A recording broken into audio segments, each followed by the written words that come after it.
All this scrap forms the basis of my entry for the Scrap Bowie challenge.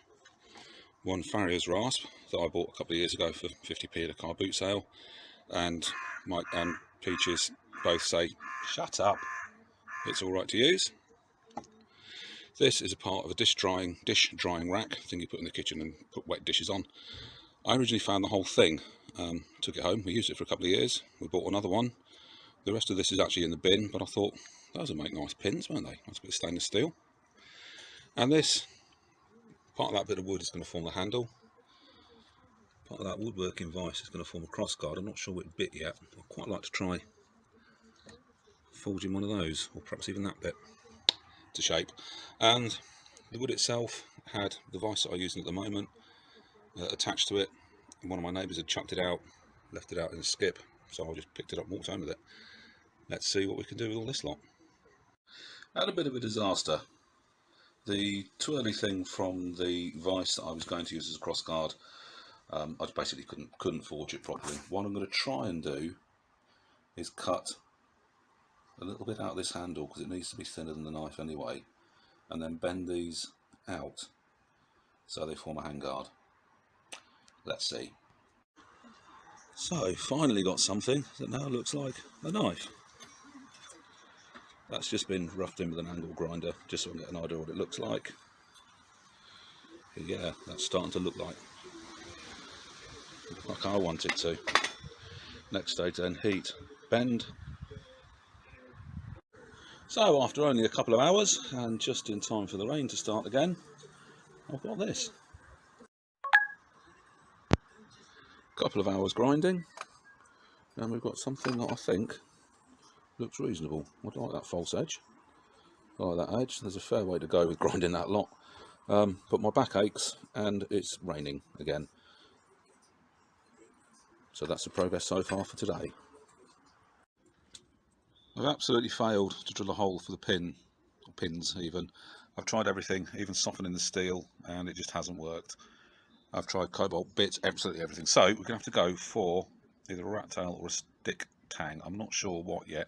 I was thinking of possibly extending it out the handle and then peening it over, but I'm kind of thinking if it's too hard to drill, is it going to be a bit too hard to actually peen?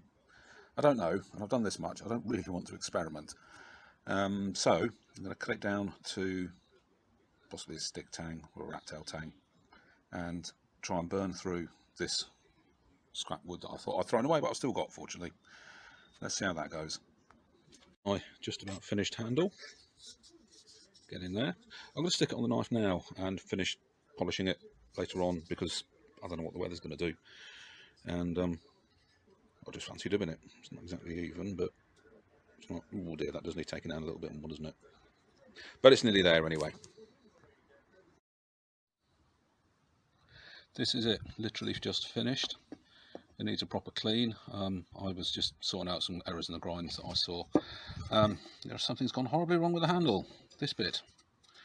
There's quite a lot of woodworm in this wood, I found out, and while I was trying to shape it, it just flew off into the garden and I can't actually find it now, so we've got a slightly different shaped handle.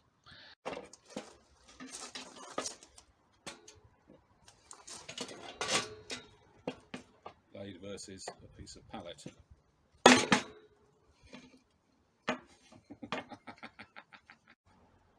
Blade versus a very wet piece of pallet. That'll do.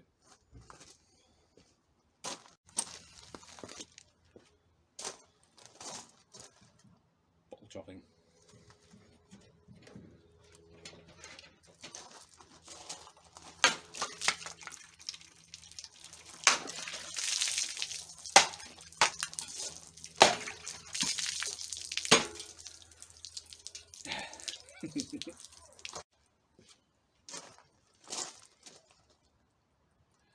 And let's try a piece of pool noodle.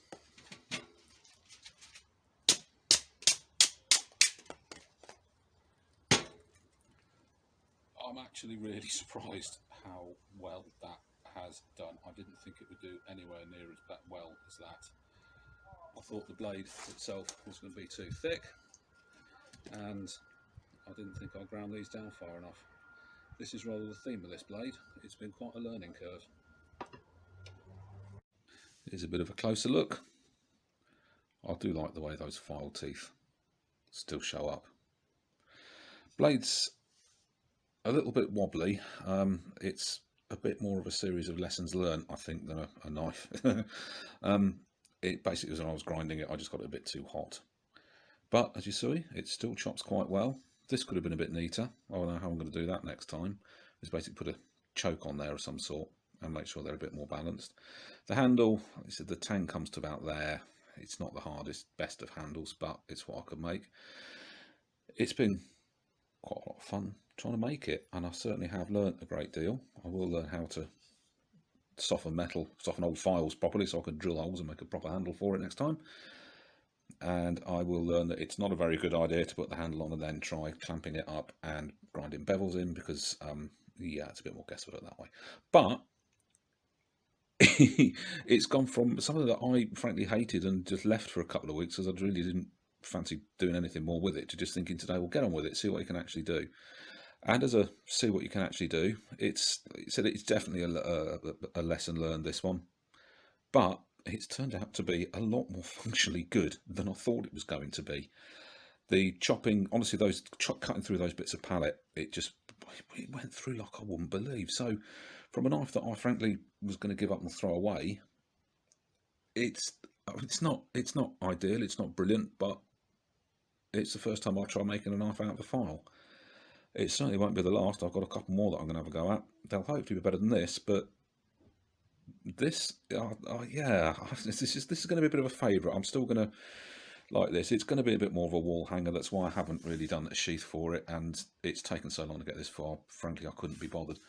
Anyway, that's my entry.